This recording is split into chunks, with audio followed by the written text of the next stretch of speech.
There are certain things that pretty much everybody loves. Presents, puppies, a good night's sleep, that, just to name a few. In contention for the top of the list, chocolate. Makes for a great gift, a sweet treat pick-me-up any time of the day. And speaking of pick-me-ups, you'll be able to pick up plenty of delicious chocolates if you participate in a very special game of sorts making its way to the island of Chincoteague next month. It's called Death by Chocolate. I just love saying that. We've got event coordinator Nicole Miller with us this afternoon to tease all the tasty fun with Death by Chocolate. Thanks for coming in this afternoon. It's good Thank seeing you for having me. Thank So, you. 17th year. Yes. Wow. Yes. Did you ever think you'd see 17 years? Seems to go by faster Yeah. as we go, but yeah, it's very exciting. It's grown tremendously from where it began, Yeah. so it's exciting. That's amazing. Yeah. So give us an overview of how it works. So it is an island-wide chocolate lovers scavenger hunt, I guess, if you will. It is put on by the historic Main Street merchants of Chincoteague. Most of the businesses that you're going to go into are going to be along Main Street or Maddox Boulevard. At the beginning of the event, you'll pick up a playing card. Okay. All of the businesses will be listed there. Right. You go in, they will validate your playing card. Every business will have a form of chocolate.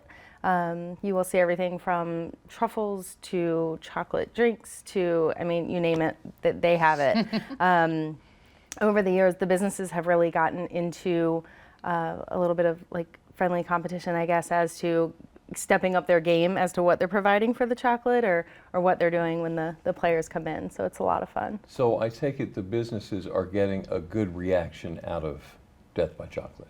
A lot of times people ask like what my favorite part is about the event, Right. and it is the opportunity for people to see what Chincoteague has to offer. I think a lot of times people think of Chincoteague as like, let's go in the summer, let's go to the beach, you know, that kind of thing, but there are so many things open and so many things to do in the off season, which is why the event was actually started to begin with, was to promote you know, Chincoteague as a destination in the off season. Right.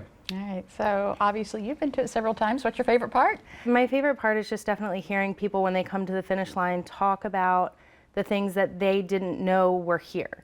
So they might go in like Island Butterfly, and you know they didn't know that they offered this product or that they you know had this service, or they can't believe that this company sells this item or something. So it's just nice to hear that. 17 years speaks a lot about the success of Death by Chocolate. Is that why you think the public's response is so good? Because they can discover so much they didn't know? That and chocolate is a good persuasion. I mean, you can't go wrong. You can't go wrong. It's a great time frame too. It's President's Weekend, February 17th and 18th. You know, you're kind of getting out of the Christmas rush and you're just wanting something to do, something to see. It's a nice 3-day weekend. Yep. Enjoy a little staycation. Get Yeah, out. there you go. Yeah. All right, February 17th and 18th, Yep. Chincoteague. We'll have all the times and more about it on our website, DelmarvaLife.com. Nicole, thank you so much for Thank being here. you. And I said before, thank you for not bringing chocolate, because I have absolutely no self-control when it comes to chocolate. I was willing to step in, but no. I know, Okay. you always are. Thank you. Thank you. Thank so you very much. much. Thank you.